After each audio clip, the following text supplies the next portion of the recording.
محمود بن مہران رضی اللہ عنہ قال عمر بن عبدالعزیز لاصحابہ، حضرت عمر بن عبدالعزیز رضی اللہ تعالیٰ عنہ بہت عالی شان شخصیت ہے، بنو امیہ کے خلفاء میں سے یہ واحد شخصیت ہے حضرت عمر بن عبدالعزیز جن کو شیعہ سنی سب مانتے ہیں۔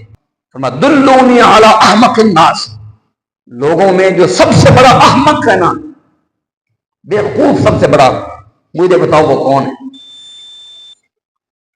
فقالوا رجل باع آخرتہ بدنیا، تو ان لوگوں نے کہا، ساتھیوں نے کہا کہ سب سے بڑا بے وقوف وہ شخص ہے جو اپنی دنیا بنانے کے چکر میں اپنی آخرت کو برباد کر دے۔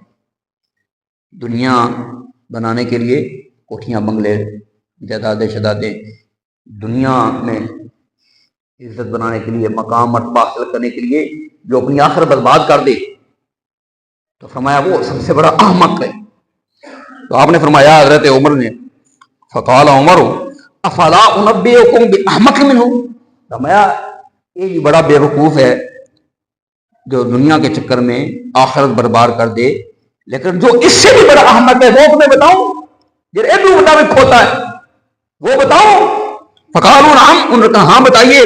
آپ نے کیا فرمایا؟ فقال رجل باع آخرتہ بالدنیا غیرہ، فرمایا جو بندہ، توجہ سے سنیے گا بات، جو بندہ اپنی دنیا بنانے کے چکر میں اپنی آخرت برباد کر دے وہ بے وقوف ہے۔ اس سے بھی بڑا بے وقوف وہ ہے جو کسی دوسرے کی دنیا بنانے کی خاطر اپنی آخرت برباد کر دے، وہی دوبدک ہوتا ہے، کسی کی دنیا کی خاطر۔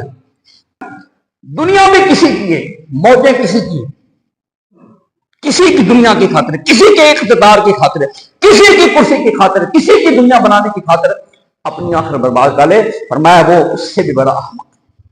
آپ دیکھتے ہیں جب ہمارے پاکستان میں الیکشن آتے ہیں لوگوں کا کیا حال ہوتا ہے، کرسی پہ کسی نہیں بیٹھنا ہے، ایم این اے کسی نہیں بننا ہے، سکے پھر آپس براہما لڑتے دد پوترے دو اپنے محلے دار بندوقہ چاہ کے، آپ دیکھیں کتنے بندے قتل ہو جاتے ہیں۔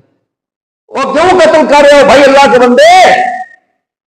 کرسی پہ وہ بیٹھے گا، ایم این اے وہ بنے گا، وزارت اس کو ملے گی، بڑا ہاتھ وہ لے گا، خزانے کو وہ لوٹے گا، اور تو اپنے منہ پہ مکارا مار کے کیا کرنا چاہتا ہے؟